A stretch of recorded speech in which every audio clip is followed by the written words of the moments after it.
Chicago has been named as one of the most dangerous cities in the U.S. with over 1,000 crimes reported for every 100,000 residents.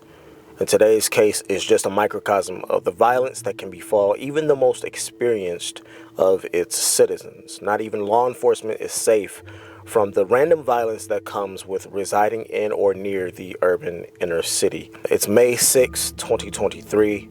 Areanah Preston, who has been a member of the Chicago Police District for 3 years, is finishing up a long shift and looking to return home where she can finally let her guard down and unwind.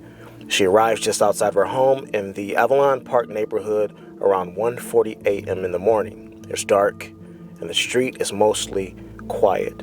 But Areanah has no idea that in just a few moments, she would be on death's door.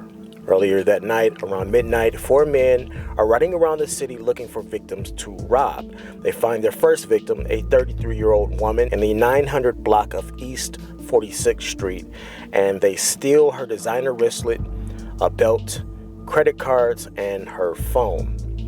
40 minutes later, the 4 thugs, along with 2 women identified on various cameras throughout the city, decide to steal a red Kia Forte. At 1:07 a.m., now driving the Kia, they rob 2 women who are talking outside of their home, shoving them to the ground and taking their purse and cellular phones. At 1:30 a.m., a man parks his Tesla and is sitting idle when he is approached by 2 of the 4 men and robbed of his car key and phone. And just 14 minutes later, all of the events that had been carried out earlier that night would lead up to the moment that Areanah would lose her life. It's 1:42 a.m. Officer Areanah Preston had just finished her shift here as a police officer on the city's far south side early Saturday morning. Now cameras from her neighborhood show what police say happened before that officer even reached her own front door. Neighbors say that's Officer Areanah Preston pulling up outside her Avalon Park home after her police shift early Saturday morning. Surveillance video shared exclusively with ABC7 shows the person neighbors say is Preston turning off the lights to her personal vehicle and crossing South Blackstone Avenue to her family's home.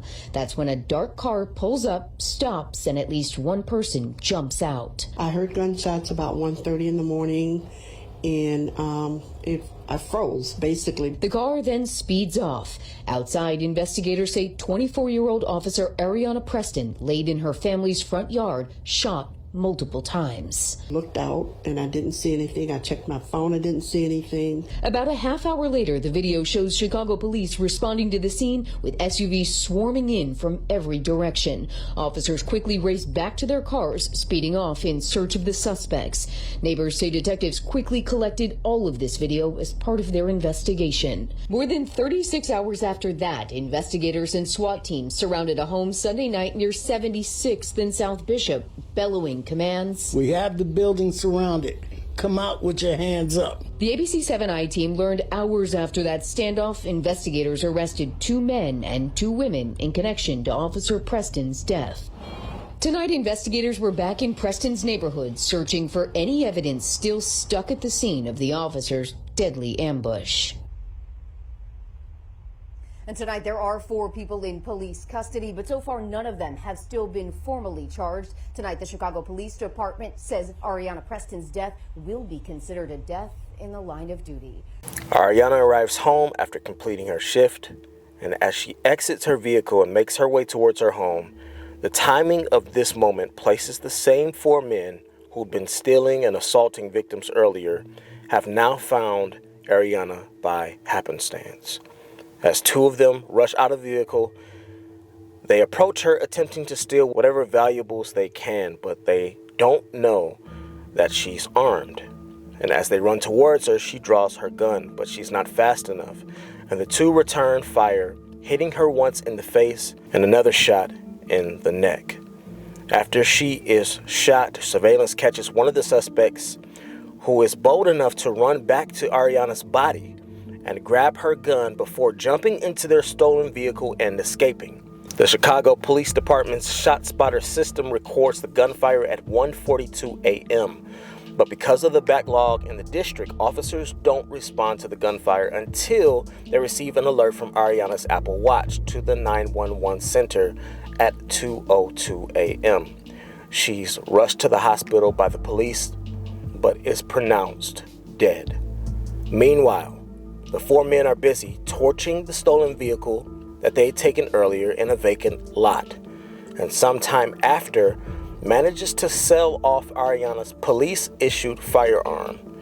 And in the aftermath, one of the two women, girlfriend of Jaquan Buchanan, speaks with officers at the scene of the car fire, while the youngest of the group is busy gloating to his friend over the phone about what they had just done to Areanah. In that phone call, Jalen Frazier, age 16, calls this friend and asks him if he'd seen the news about the shooting of an officer.